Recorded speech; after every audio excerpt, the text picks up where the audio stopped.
And we're live. Undisputed Boxing. We're back to talk about news, fight reviews and previews. If you're new to the channel, please like and subscribe. Rick is in his kitchen. I've got my random background. Rick, what news have we got from this week? Three bits, actually. Start with probably the biggest news. And it's strong rumours of Canelo fighting Smith.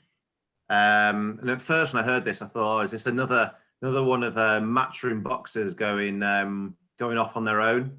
But I believe Hearn's involved with negotiations, and could be as early as the 19th of December. Yeah, that would be quite a quick turnaround. Now, I know Smith's been in training because he's always, I suppose it's always been a possibility that he gets this call.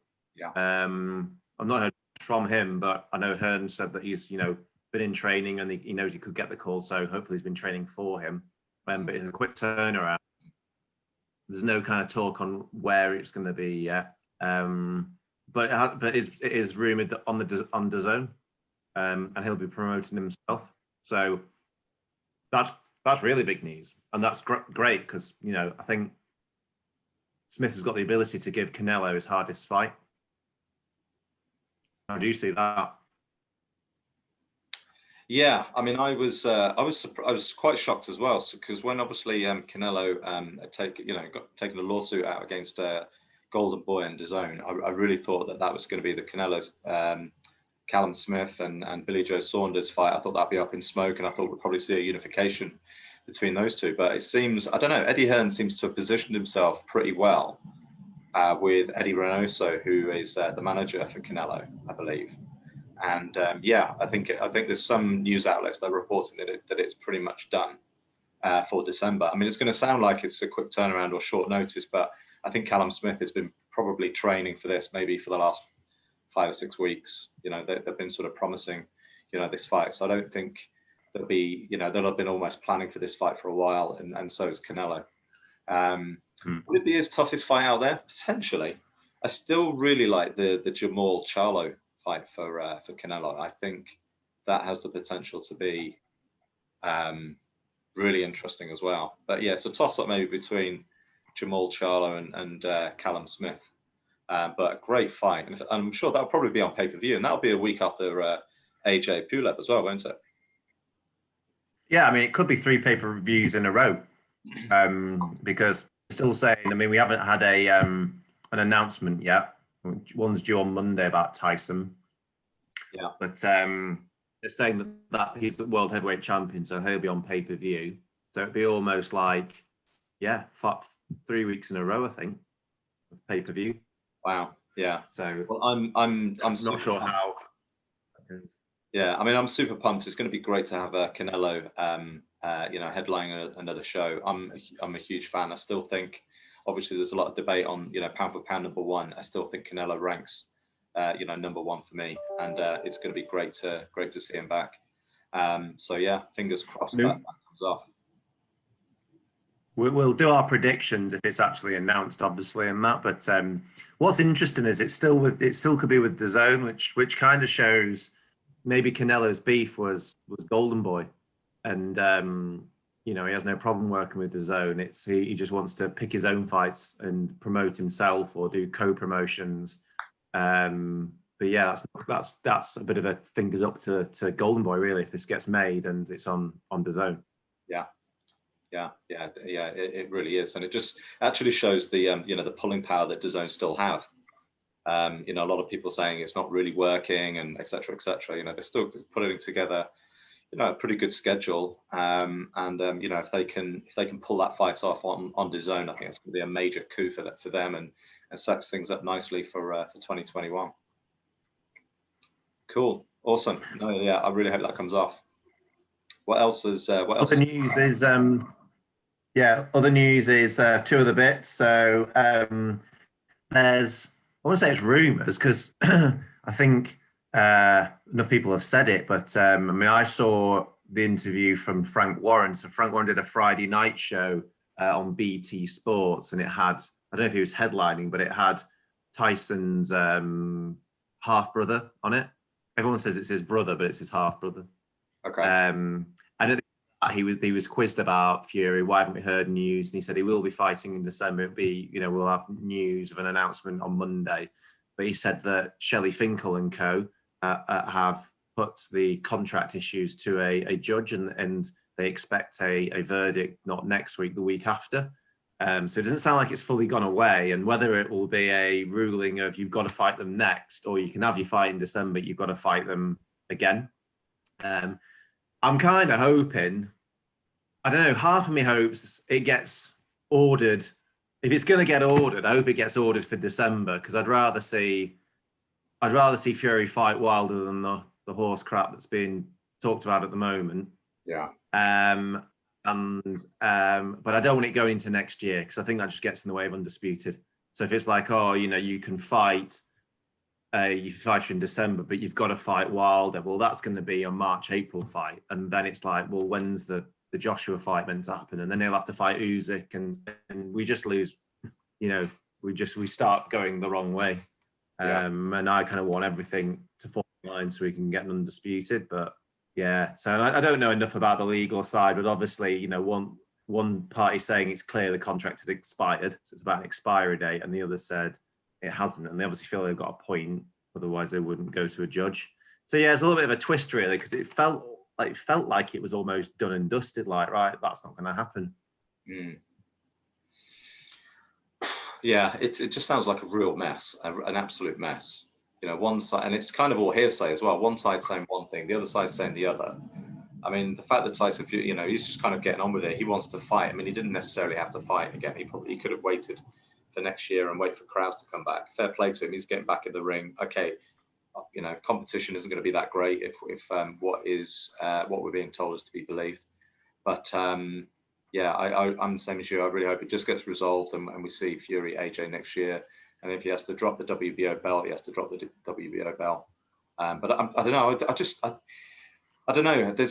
I'm just a bit sick of the whole Deontay Wilder thing now. I think when I heard that video, I watched that video, and I probably thought about it for about another 5 minutes, and I'm like, and then that was it. I'm just more invested in people that are actually, making fights and getting in the ring, and there hasn't been any kind of noise from Wilder about getting back in the ring, and I want to get my belts back, and it was very strange. Just went very quiet. But yeah, we'll see. Yeah, I mean, it does feel like, he didn't really want the fight deep down. And then when the fight's gone, he's coming out saying, oh, what you doing to kind of save face. Where was he when, Fury was calling him out, going, where are you? What are we doing? What's happening? He was just quiet. And the Finkels and, Jay Diaz and Al Heyman and all them lot, they'd be looking at Wilder going, we need another payday. This guy, if this guy doesn't fight Fury, he'll be able to fight someone and make decent money, and there's a chance he might string a couple of good wins and then be into another mega fight. But they might be looking at going, he's had injuries, he's quite injury prone, he's 35 now, we need to cash him in.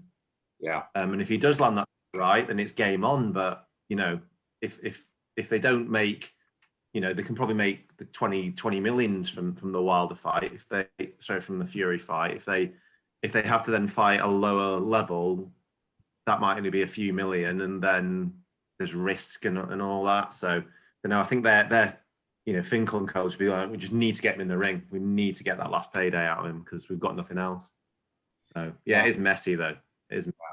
Yeah, like I say, 35. He's not getting any younger. He's going to need to get back in the ring soon. We're going to have to see some, and he needs to get a new trainer as well. Yeah. Well, I guess watch this space. Yeah. But he is a great addition to the heavyweight. It'd be good to have him back in the mix. So yeah, let's hope he does come back. And final news is the retirement of Dave Allen.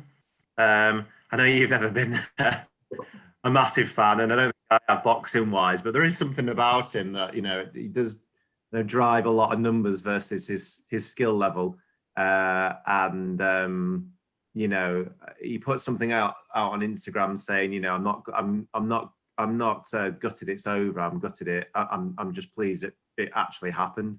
he's a very down to earth lad, isn't he? And he said he never left Doncaster unless he went on a school trip, and then through boxing he got to do all these things. So, but I don't know with Dave Allen, it's kind of a very emotional guy, and you know, reading his thing, it said, "Oh, we decided a few nights ago, talking to my sister, that this is it, and I don't want to take any more punches, and I just want to have a quiet life." It's like, well, you know, why were you not thinking that a few weeks ago? Why did you not think that after your last fight? So it feels like he's had a lot of bad luck with fights being cancelled and people pulling out. And it's almost like it's a reaction to that. He's got fed up, he's got a bit depressed, and then this is the reaction. And I wouldn't be surprised if next year we see him coming out of retirement, which kind of annoys me when people are darting in and out of retirement. But yeah, I don't over miss him. I know. Well, I mean, at the risk of sounding like I don't know, a boxing hipster, I mean, I was never really kind of obviously sold on Dave Allen. Look, he, you know, I've obviously listened to interviews, I've watched him fight, and he seems like a very, you know, nice, down to earth guy, very affable. But I don't know, there was just, I always saw, you know, he's always on like the big, you know, box office shows, pay-per-view, and I don't know, I just wasn't pining to see, you know, Dave Allen in an 8-rounder against Lovejoy or Len Wright Thomas, or trying to get into kind of a British title. I get excited about new prospects and seeing new people coming through, like, you know, David Adelaide and people like that. So, you know, but I guess, you know, we, you know, wish him well. But I am a little bit like you. I'm probably a little bit skeptical that it will be the end. I'm sure if there's another big payday out there for him. But I don't know. I think if once you've made that decision that you're going to retire, you're checked out. If you're, you know, any percentage checked out of the sport, it's super dangerous to be going in like half-hearted. I think you've got to be all or nothing. So, you know, hopefully he can still make some decent money. I don't know, sparring and training, or maybe getting into something else. Being a boxing personality, maybe something like that would be quite good for him. That's it. I mean, retirement may mean he just becomes a sparring partner, because he's sparred with, you know, the high level, isn't he? Yeah. But it wouldn't surprise me if he ends up, I'm a celebrity or something like that, and he'll probably do well in stuff like that. I could see him winning it, because he's just, you know, a very likable character. Yeah. You know, so I think we'll still hear from him in some kind of aspects. But I don't think gutted. There's something that you know, he's quite endearing, and I would have liked to have seen him win something. I mean, we saw him fight for the Commonwealth, didn't we? And I'd have liked to have seen him win that, or a British title. And I think he can. I think it's not beyond him, that level. It's just, you know, sometimes with the British title, you get someone coming along who's going to obviously go on to world titles, like Joshua and Dubois and both Furies and stuff. But I think if he was to wait around, he could get a shot at someone who isn't that great and win it. And same with the Commonwealth. But he obviously, I think it's a bit of a sulk, actually. I still think there's a thing in him that's like, not that peed off because that's been cancelled and that's been cancelled, and I've got low about it, and no, sod it, I'm gonna retire. So I think I get the feeling we may see him again. But you're right, it's dangerous if you've mentally checked out. But some part of me thinks he mentally checked out a while ago. Yeah, potentially. And he's not. And that's is he 28, 29? 28, yeah, 28, yeah. Had his last fight at 27. Current British champion. You know, Dubois. Oh, it's Dubois, is it? And he'll probably relinquish that if he wins. It's next Saturday, isn't it? No, it's a week on Saturday, I think. Yeah, sorry. Yeah, 2 weeks. Would have been the White fight. Yeah, so it's next after the one after. So yeah, he might have relinquished that, and then he could have fought someone for that maybe up to no good. I don't know. Maybe that will still happen. Like you said, I think we take it with a pinch of salt for now. Yeah. All right. Cool. That's the news, I think. Yeah. All right. Let's wrap it up. Okay. Thanks again for listening. Please like and subscribe and share the videos. All right.